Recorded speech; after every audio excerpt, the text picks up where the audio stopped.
Gentleman yields back. Gentlelady from Texas is recognized.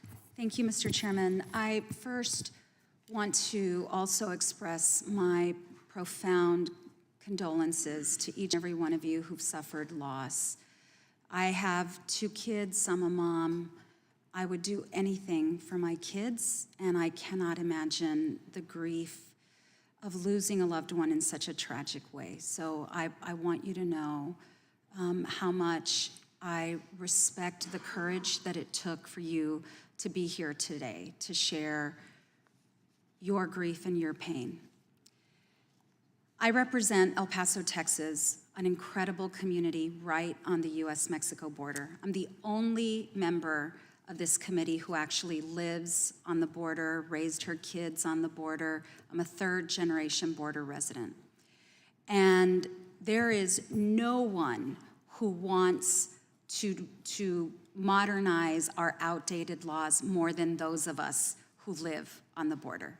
We are the families that have for decades been trying to help the federal government treat people with dignity and humanity. And we have long been asking for reform. I think what is most frustrating to me as a member of Congress is what is happening today at this committee hearing, where we have colleagues who are exploiting people's pain for political purposes, and unfortunately, that's what's happening today.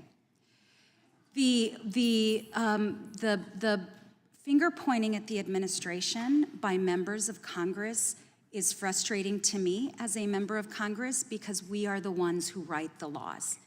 It is legislators who are responsible to write the laws around immigration, around border policy, and it is up to legislators to adequately fund the resources necessary. I can tell you that I have been pushing a bipartisan comprehensive immigration reform bill that addresses outdated border policies and that addresses migration and immigration together. There are 8 Republicans who've had the courage to join that bill. None of them are on this committee. And that bill cannot move because of the obstacles put in front of that. The administration has tried and asked over and over again for adequate resources. They've been hamstrung by obstacles put in the way, preventing those resources from getting to where they need to be. Mr. Ivey mentioned a Senate bill so draconian, I could not have voted for it. It was enforcement only. It was, to me, not workable because it was so focused, again, only on enforcement. But it wasn't Democrats who stood in the way of that. It was the folks on the other side of the aisle who torpedoed what was the most border hardening bill ever written. And that's what Republicans called it. And with regard to, Mr. Ivey, you mentioned wanting solutions, and one of our colleagues mentioned HR 2. I know you're aware of this, but their bill, HR 2, relies almost exclusively on Mexico. And if Mexico wasn't doing the job that they're determining needed to be done in HR 2, HR 2 was a fantasy. It wouldn't do anything. My point is this.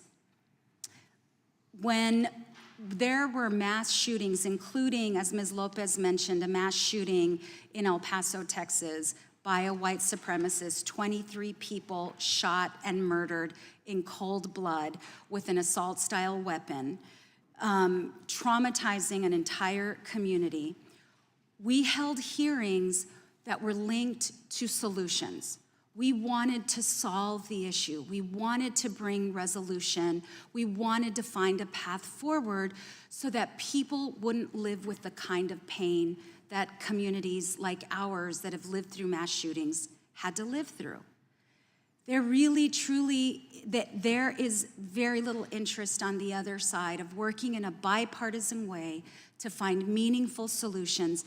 You all deserve that. Our country deserves that. And there are those of us in Congress fighting to get to those bipartisan solutions because we don't want to see families living in pain. We don't want you to endure the loss. We don't want anyone else to endure the loss that you all have endured. I and other colleagues are going to continue to work on those bipartisan solutions because that's what our country deserves. I hope you will join us in fighting for those bipartisan solutions because it's long past time that we get there. Mr. Chairman, I yield back. Gentlelady yields back. Ms. Nobles, did Republicans on this committee, Ms. Nobles, Republicans on this committee or any of Republican staff exploit you in any way to come to today's hearing? No, I am not being forced to be here. I am here because I want to be here and I want changes to be made and I'm fighting for here for my daughter. And I can't speak for everyone else, but I'm sure the other witnesses weren't even forced to be here either and they want to because they love their children. In fact, my understanding is our Republican staff helped you get answers to the murder of your daughter that you didn't get from anywhere else. Our staff helped get that information by going to DHS. You have. Yeah, yes. How about you, Ms. Morin? Did you feel exploited in any way? That's what the Democrats just said. No, I don't feel exploited. You're here to tell your story about what's going on out there. Ms. Yes. Nungary? No, I do not feel exploited. I simply want to raise awareness that we need change, and my daughter's voice and her memory should not get lost in that. Well said. Ms. Funder? No, I don't feel exploited in any way. As a matter of fact, I find it very interesting that all 5 minutes for both of your testimonies on the left have not had any questions for us up here, but instead a speech. And I will tell you, I'm getting tired of hearing about the most comprehensive border bill, which did nothing for for American citizens. It gave visas to people who needed to extend their visas, and it gave asylum to people coming over, and it did zero for an American citizen. And I would love somebody to answer to me what it actually did for American citizens. It did not do anything for an American citizen. Ms. Aguirre? Ms. Aguirre? It's insulting that you would say that to these families, that you would make an assumption that they're being used or exploited anyway. What I will do is I'll give you my number. It's 281-673-0736, and I'd like a phone call from you to see what you can do to help these families, because every single week I get bombarded with calls from victims all over the United States, but I'm just a small person with a small foundation that helps people here locally in Houston and Harris County. Not one time when her daughter was murdered and I was helping her navigate the criminal justice system did one Democrat call me to offer their assistance. It was only Republicans, and I am an independent. I vote both ways. So it's insulting. No, please don't speak over me, because I'm still talking. Okay. I'm not done. I have the mic. I have the floor. I have the floor. If you want to answer me, you ask. The chair has the time, and the witness is allowed to respond. So I'm asking, you said some very broad statements. It's insulting. These people lost loved ones. They lost children. And we want to see a difference. We may not understand everything that's going on, but I assure you that we're not being used in any way. And if today somebody calls that number that wants to help from any side of the aisle, we want solutions. That's so what do I not, just I'm still talked talking. about. So please don't. I just talked don't about make an assumption. Don't make an assumption that we're being used. That is insulting.